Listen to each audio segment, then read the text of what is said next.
네, 오늘은 위기를 기회로 바꾸는 부의 공식 책의 저자이신 이지윤 저자님을 초대했습니다. 안녕하세요. 안녕하세요. 네, 반갑습니다.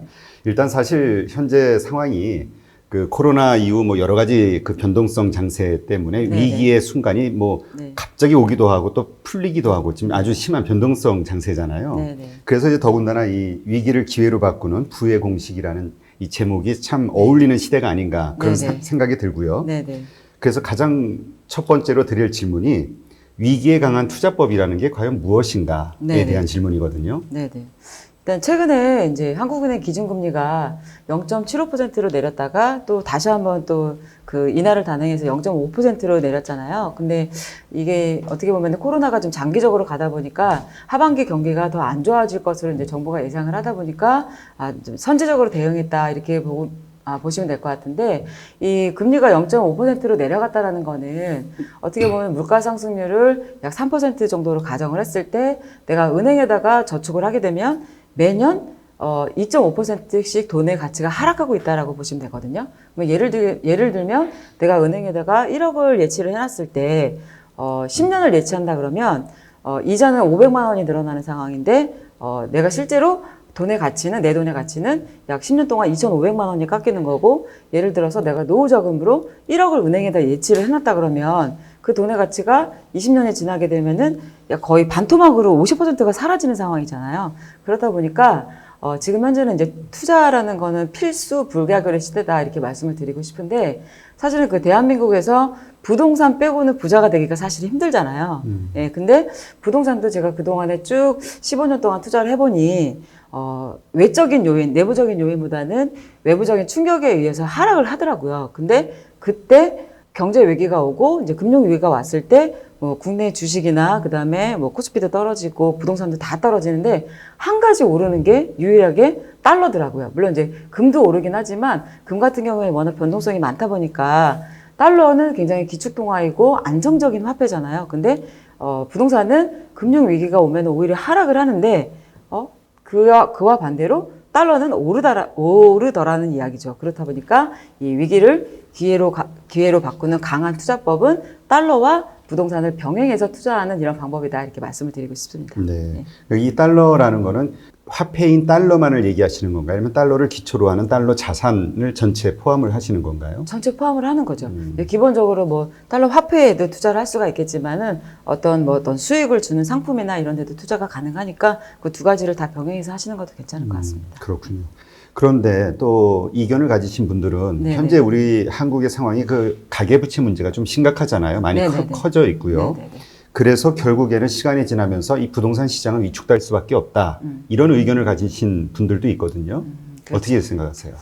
실제로도 지금 가계부채가 과거 한 20년 동안 한 3배 정도가 늘었거든요. 뭐 지금 한 1,500조 규모이고 또 이제 전체 GDP에 거의 육박하는 수준이다 보니까 너무 이제 급증하는 투자다 보니까 이 부분에 대해서 걱정들이 굉장히 많으신데, 사실은 이렇게 가계부채가 늘어나는 것보다는 실질적으로 가계의 채무상환 능력 비율이 좀 높아지는 게 어떻게 보면 더 문제거든요. 가계가 IMF 이전에는 개인의 소득보다 이제 기업의 소득이 더 상회를 했었는데, 심한 이제 구조조정을 겪고 나서는 이제 IMF 이후에는 개인의 소득이 기업의 소득을 거의 따라가지를 못했잖아요. 오히려 개인의 소득이 더 낮아졌는데 가계부채는 계속해서 늘어나다 보니까 소득은 없는데 갚을 능력이 점점 줄어드는 게 사실은 가장 더 문제라서, 이 부분들도 외국의 선례를 보더라도 뭐 신흥국이나 이런 데서 금융 위기들을 맞았던 거는 대부분 가계부채 때문이거든요. 그래서 우리나라도 이런 가계부채를 잘못 건드리면은 내관이 될 수도 있다라고 이렇게 판단을 하고 있는데, 또 이제 여기에서 이제 한 가지 더 붙이자면은, 최근에 이제 정부가 이제 수도권에 30만 호 정도를 공급하겠다고, 이제 수도권 시장에 너무 들썩이니까 이제 부동산 안정을 위해서 30만 호 정도를 이제 공급하겠다고 발표를 했잖아요. 근데 서울에 1년 수요가 작게는 5만 호에서 많게는 6만 호에서 7만 호 정도까지로 이렇게 예상을 하고 있는데, 거의 뭐 서울에 1년 수요에 한 5년, 6년치를 이제 한꺼번에 3기 신도시를 통해서 공급을 한다라고 한다면, 이게 3기 신도시가 단기적으로는 그 부동산에 좀 약간 긍정적인 요인으로 미칠 수가 있겠지만은, 장기적으로는 어떻게 보면 수도권이나 서울 그 시장, 부동산 시장에 좀 악재로도 작용을 할 수 있겠다. 저는 이렇게 보고 있습니다. 네. 그러면 지금 이제 위기라는 부분을 좀 살펴보면은 네. 다른 나라에서 우리 자체에서 생기는 것도 있겠지만은 다른 나라에서 생기는 경우가 좀 많잖아요. IMF 때 네네. 외에는. 네네네. 그런 경우가 우리에게도 위기다 이렇게 보신다고 이제 책에는 나와 있는데 네네네. 왜 그렇게 얘기할 수 있나요? 실제로 그 세계 경제는 맞물려서 돌아가잖아요. 그리고 또 돈을 주고받는 교역 거래를 하고 물건을 사고 팔고 이런 관계에 있기 때문에 내가 잘못해도 우리나라에 위기가 올 수도 있지만은 남이 잘못해도 남의 나라가 잘못해도 우리나라에 위기가 올 수 있거든요. 그래서 과거 서브프라임도 사실은 미국의 이제 주택 모기지가 부실화돼서 왔던 그런 금융 위기가 경제 위기가 우리나라의 주가를 50% 떨어뜨렸고 또 2011년도에도 보면은 그리스 발도 재정 위기가 뭐 그리스가 잘못한 건데 사실은 이제 그리스가 그때 당시에 분식 회계를 해가지고 어거지로 이제 유로존에 가입을 했잖아요. 근데 이제 유로존에 가입했으니까 나는 이제 선진국이다 보니까 이제 선진국 코스프레를 해야 되는 상황이어서 그런 상황이었는데 이제 경제 성장률은 둔화가 되다 보니까 일자리가 이렇게 팍팍 많이 늘어나는 상황은 아니잖아요. 그렇다 보니 공공 일자리를 많이 늘렸고 그리고 또 돈을 빌려서 국민들의 복지를 증대하고 이러느라고 또 국민의 또 약 한 20% 정도를 공무원으로 기용을 했다라고 하거든요. 그래서 그러다가 이제 이게 부실화가 돼서 이제 재정 위기까지 맞게 되고 이제 IMF에 구제금융을 신청을 하게 된 건데 그리스가 잘못했는데도 우리나라 주가가 당시 2011년도에도 약 한 30% 정도가 떨어졌으니까 그러니까 세계 경제는 어쨌든 물건을 사고 팔고 돈을 거래하는 그런 교역 관계에 있기 때문에 내가 잘못해도 우리나라 경제 위기가 올 수 있지만 남의 나라가 잘못해도 우리나라 경제 위기가 올 수 있다라고 이렇게 보고 있고요. 또 지금 다른 나라의 실정들을 잠깐 좀 얘기를 좀 해드리면 지금 이제 이라크 같은 경우에는 이미 이제 긴급 자금 12억 달러를 이미 구제금융에 신청을 했고 아르헨티나 같은 경우에도 2018년도에 구제금융을 신청을 했고 또 파키스탄이나 뭐 스리랑카 같은 데도 이제 중국의 이제 1대1로 사업이라고 해서 이렇게 유럽과 이제 아시아를 잇는 철도 사업이잖아요. 그거에 이제 대부분의 아시아 국가들이 많이 투자를 했었는데 그 사업이 제대로 진행이 안 되니까는 그 1대1로 사업에 참여했던 대부분의 국가들이 많이 부실화를 겪고 있거든요. 그러니까 대부분의 아시아가 좀 포함된다라고 이렇게 보시면 될 것 같고 베네수엘라 같은 경우에도 한때는 굉장히 부자 나라였었잖아요. 근데 석유를 이제 팔아서 이렇게 굉장히 부강한 나라로 됐었고 또 미녀의 나라로도 굉장히 유명한 곳인데 근데 그 베네수엘라 같은 경우에도 지금 인플레이션이 거의 3,000%에 이른대요. 그리고 또 아주 이제 화폐가 이제 거의 이제 가치가 이제 거의 떨어지는 상태가 되고 왜냐면 이제 석유로만 먹고 사는 나라였었는데 이제 원유 가격이 워낙 이제 폭락을 하다 보니까 이제 베네수엘라도 굉장히 어려워진 상황이라서 전반적으로 이제 외적인 그런 외적인 상황들을 살펴보게 되면 좀 어려운 나라들이 많다라고 좀 말씀을 드리고 싶고 그 어려운 나라의 상황들이 또 우리나라의 위기로도 이어질 수 있다라는 거를 좀 알고 계시면 좋으실 것 같습니다. 네. 그런데 이제 그런 위기가 꼭 나쁜 것만은 아니다. 그 네. 위기를 통해서 네네. 부자가 될 수 있는 기회로 만들 수도 있다. 이렇게 말씀을 하셨거든요. 네네. 왜 그렇게 얘기할 수 있나요? 저도 이제 경험에서 터득을 한 건데, 영화에서도 한번 나왔었거든요. 이제 국가부도회는 혹시 보셨어요? 예, 봤어요. 네. 그 국가부도회 날에서 보면은, 제가 이번 책에도 썼는데, 신문에서는 경제 위기가 오지 않는다, 이렇게 계속 얘기를 하고, 주장을 하고 있었어요. 근데 실제로 금융 위기가, IMF에 구제금융을 신청을 했고, 경제 위기가 왔거든요. 근데 영화 속에서 보게 되면, 유아인 같은 경우에는, 우리나라가 이제 망할 것이다. 그런 경우에는 이제 투자자들을 모아놓고 브리핑을 한 거예요. 그래서 우리나라가 망할 것이다. 그런 경우에는 달러가 급등할 거니까 달러에다 투자를 해야 되고, 그리고 부동산이 하락할 거니까 부동산에다가 옆베이팅을 해야 된다. 이런 브리핑을 하는 장면이 나오거든요. 네. 그래서 어떻게 보면 부자들은 위기에서 기회를 찾는 사람들이잖아요. 그리고 또 위험할수록 또 리턴이 더 많아지는 부분들이기 때문에 위기로만 생각하지 않고 그 위기 안에서 어떤 기회를 포착할 것이냐라는 시각을 갖는 게 부자의 시각이라고 생각하거든요. 그래서 우리가 대한민국의 역사를 보게 되면 역사를 봤을 때도 위기를 통해서 부자가 된 사람들이 분명히 있었기 때문에 그런 위기를 통해서 우리가 더 경제 위기가 오게 되면은 국내 부동산은 당연히 하락하게 될 것이고 다시 또 달러는 급등할 수 있기 때문에 미리 자산 배분해서 이 두 가지를 병행해서 투자를 한다라고 하면 또 위기를 기회로 바꿀 수 있는 그런 기회가 될 거라고 생각합니다. 네. 네. 그러면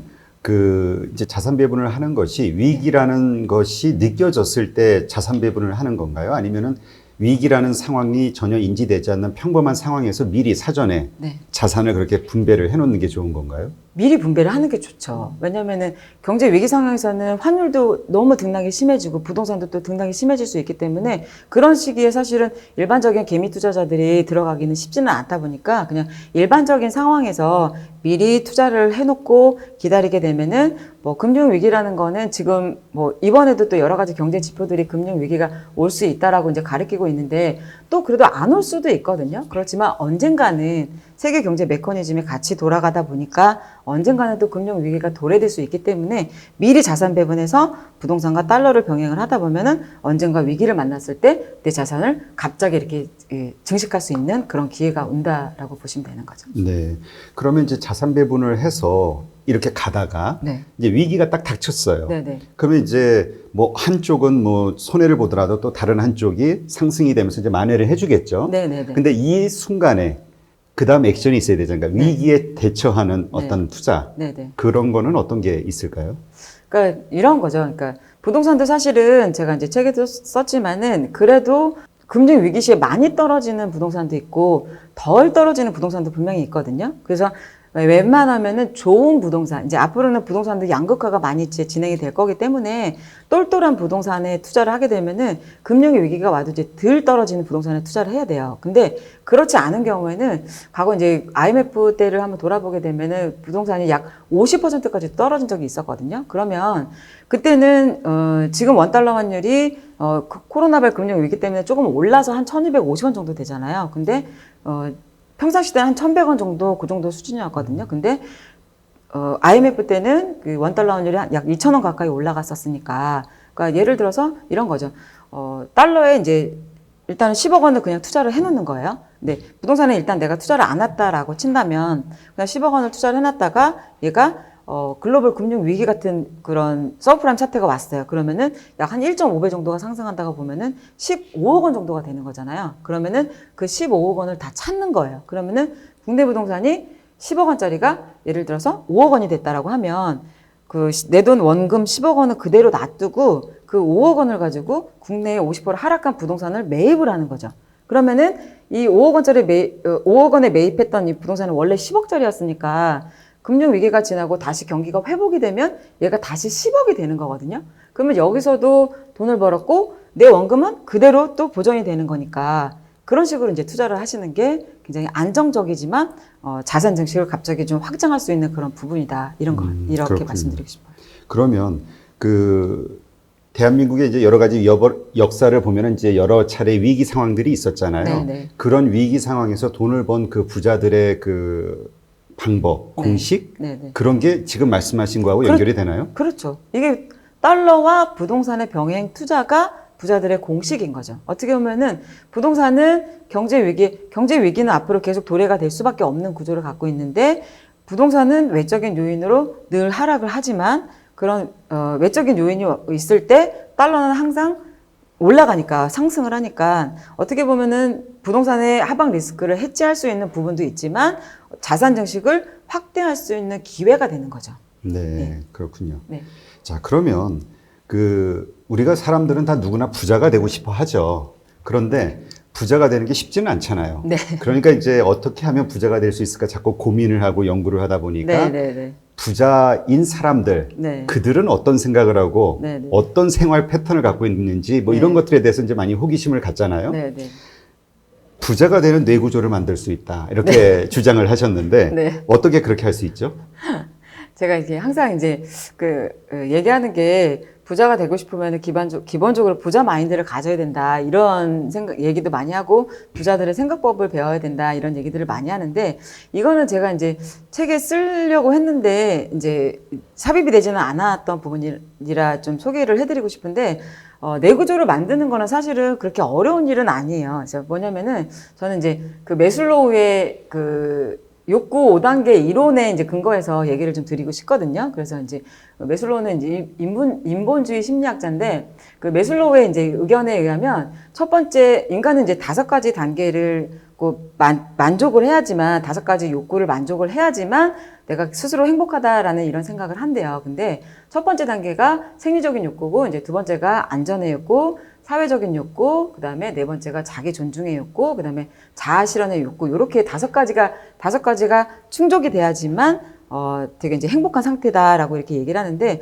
사실 첫 번째 이제 생리적인 욕구 같은 경우에는 뭐 수면욕, 뭐 그 다음에 식욕 이런 것들이니까, 뭐 그런 거는 지금은 누구나 대부분 다 해결이 되잖아요. 그리고 두 번째 이제 안전의 욕구 같은 경우에는, 뭐 내가 심리적으로 안정감을 느끼는 그런 것도 해당이 되고, 그리고 내가 그 사회적으로도 위험하지 않은 상태, 안전한 상태, 이런 상태에서 살고 싶은 욕구니까 우리나라는 굉장히 치안도 좋고 되게 안전한 국가잖아요. 다른 나라에 비하면 뭐 밤에도 마음대로 돌아다닐 수 있고, 그러니까 이거는 우리나라 국민이라면 웬만큼은 다 이제 해결이 됐다라고 보는 거고, 이제 사회적인 욕구는 뭐냐면은 내가 사회적으로 그러니까 어떤 단체에 소속되고 있고 싶고 그런 욕구와 그 다음에 누군가에게 사랑받고 인정받고 싶고 이런 욕구거든요. 이게 이제 세 번째 단계고, 네 번째 이제 자기 존중의 욕구는, 멍해욕 같은 건데, 그러니까 남한테 인정받고 싶고, 뭐, 존중받고 싶은 그런 욕구라고 보시면 될 것 같고, 자아 실현의 욕구는, 내가 하고 싶은 대로 살고 싶은 이제 그런 욕구라고 보시면 될 것 같거든요. 그래서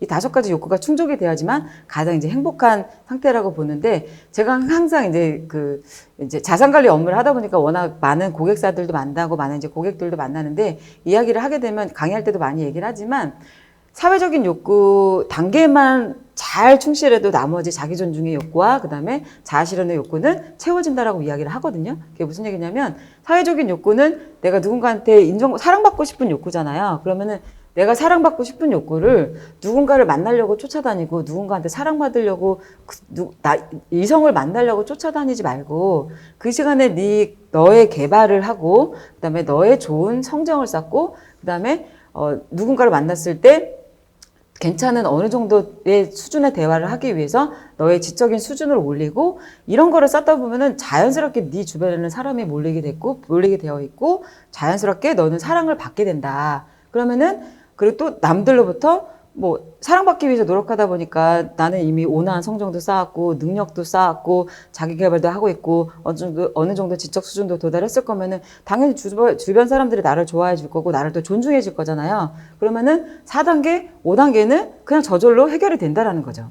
그래서 제가 이 부분들을 좀 얘기를 하고 싶었던 게 3단계에서 사랑받고 싶은 욕구를 자기 존중의 욕구와 자아 실현의 욕구로 승화를 시키게 되면은 굳이 4단계, 5단계까지 가지 않아도 3단계에서도 나는 사랑받고 존중받는 사람이 되는 거니까 내가 이런 부분이 바로 부자 되는 내 구조다라고 말씀을 드리고 싶어요. 네. 그러니까 결국 부자가 되기 위해서는 주변에 사람이 모여야 된다는 그렇죠. 건가요? 네, 네, 그리고 네, 이제 그런 어떤 나만의 매력, 네, 네. 그런 그렇죠. 포인트가 있어야 네, 된다는 네, 네. 그런 말씀으로 이해가 되고요.